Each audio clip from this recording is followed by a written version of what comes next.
한민족과 중국인의 차별성 18. 갑골문자. 마지막은 그림 빌리기이다. 그림 빌리기는 그림으로 묘사할 수 없는 다소 추상적인 대상을 표현하기 위한 고육책이다.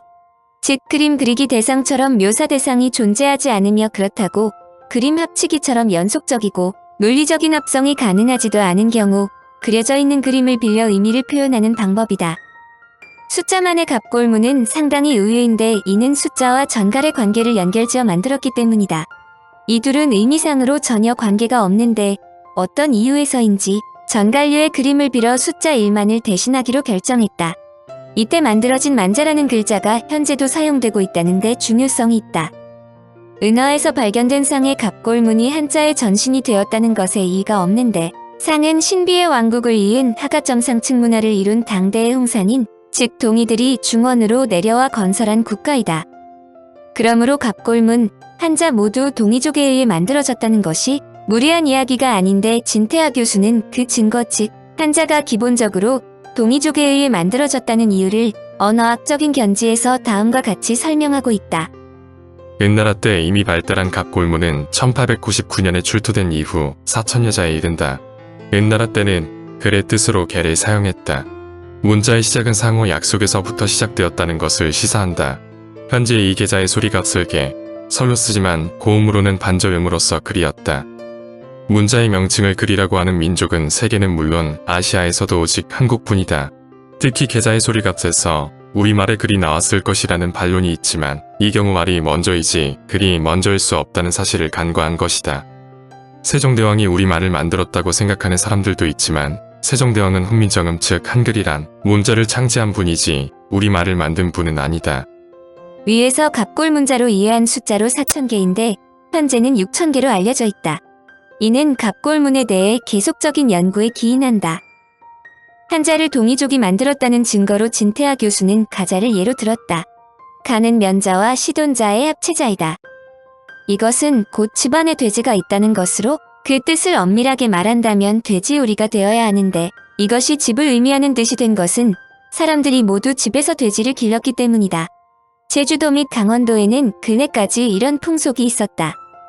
과거에 집 밑에 돼지를 기른 이유로 고대인들은 파충류 특히 뱀을 방어하는 일이 가장 중요한 일인데 동이인들이 뱀의 천적이 돼지라는 것을 발견하고 돼지를 집 밑에 길렀다고 추정한다. 뱀이 돼지의 똥냄새만 맡아도 접근하지 않았기 때문에 편안히 지낼 수 있으므로 집이라는 뜻의 돼지를 그려 넣었다는 것이다. 진태하는 연자의 풀이에서도 동이족이 한자를 만들었음을 유추할 수 있다고 주장했다. 연자는 육견, 화의 삼자 합자체로서 본래의 자이는 개를 불에 그슬리는 고기라는 뜻이다.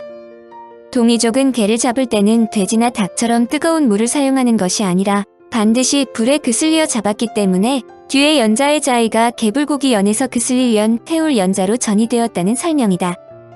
동이족은 여름철 삼복에 탈진하면 고단백질의 게를 먹었는데 게를 먹고 나서 개불고기가 최고라는 뜻으로 그슬릴 연이 그럴 연자로 전이되었다고 풀이했다. 동이족의 풍습으로 초복, 중복, 말복을 뜻하는 삼복 모두에 들어가는 복자의 견자가 들어있는 것으로도 알 수 있다.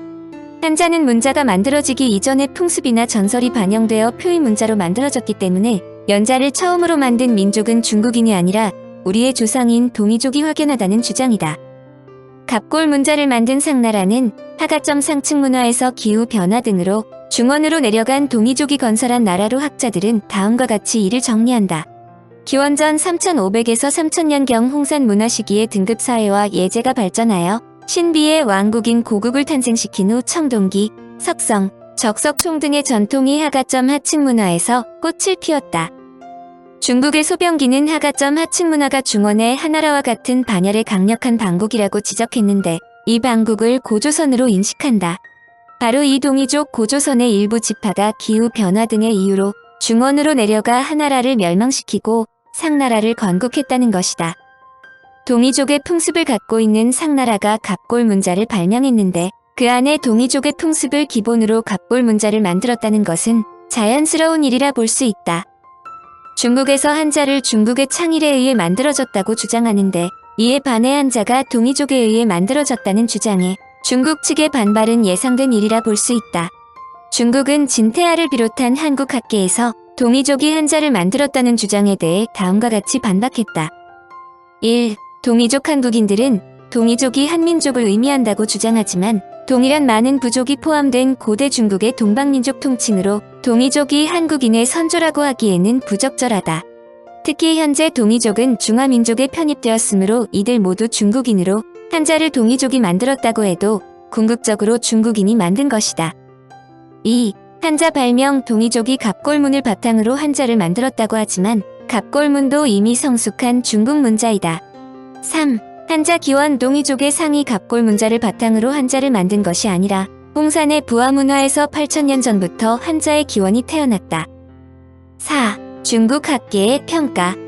한국 학자들이 임어당, 왕옥철 등도 동이족이 한자를 창조한 것을 인정했다고 하지만 이들이 이미 작고한 인물로 학계 대표할 수 없다. 결론적으로 중국은 설사 한자를 동이족이 만들었다고 해도 궁극적으로 중국인이 만들었다는 것이지만 그들의 부정이 오히려 한자가 동이족이 만들었다는 것을 증명한다.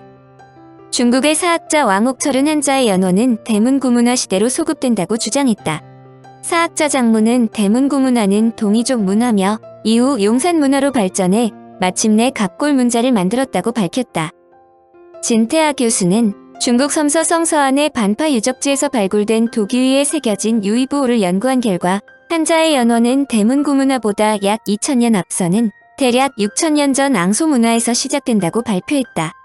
즉, 한자는 동이족의 문화인 앙소문화, 대문구문화, 용산문화 등을 거쳐 약 3400년 전에 은대 갑골문으로 발전한 문자라는 것이다. 여기에서 동이족이란 뜻을 정확하게 이해할 필요가 있다.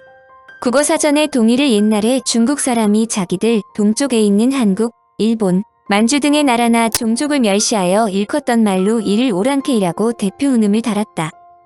그러나 중국 후한시대의 설문해자에 동이족을 큰 활을 가진 사람, 활을 잘 쏘는 민족이라고 설명하고 있는 것은 잘 알려진 사실이다.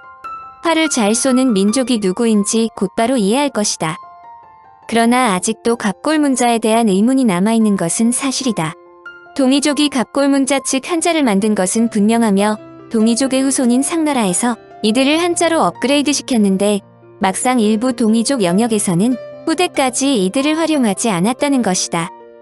한반도를 포함한 동이족 영역에서 갑골이 발견되기는 하지만 아직 연산산맥 동쪽이나 한반도에서 문자가 있는 갑골이 발견되지 않는다. 이런 사실을 감안할 때 동이족 지역, 즉 일부 고조선 영역에서는 한자와 다른 문자가 활용되었을 것으로 추정하기도 한다.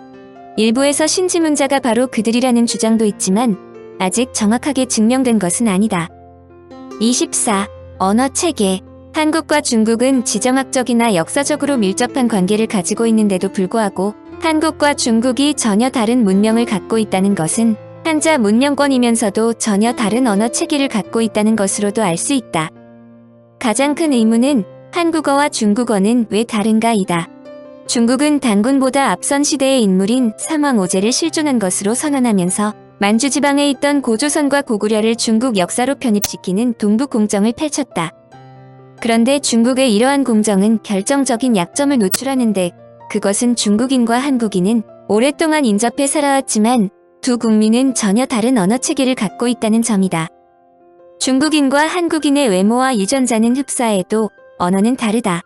이러한 사실은 두 국민이 다른 뿌리에서 나왔음을 뜻한다. 더불어 언어 체계에서 한국과 유사한 것은 일본어와 만주어 몽골어 투르크어다. 중국과 한국이 오래전부터 한자를 공동으로 사용하지만 언어의 체계 즉 문법이 완전히 다른데 간단하게 말해 중국은 동사를 앞에 놓지만 한국은 뒤에 놓는다. 즉 중국어의 유형적 특징이 여러 가지이지만 중국어의 큰 틀은 주어, 동사, 목적어의 어순 즉 SVO로 되어 있다. 반면에 한국어를 비롯한 알타이어계 언어들은 모두 SOV 언어이다. 그런데 흥미로운 것은 중국어가 티베트어계 언어와 발생학적으로 가장 가까운데도 불구하고 티베트어는 한국어처럼 어순이 SOV이다.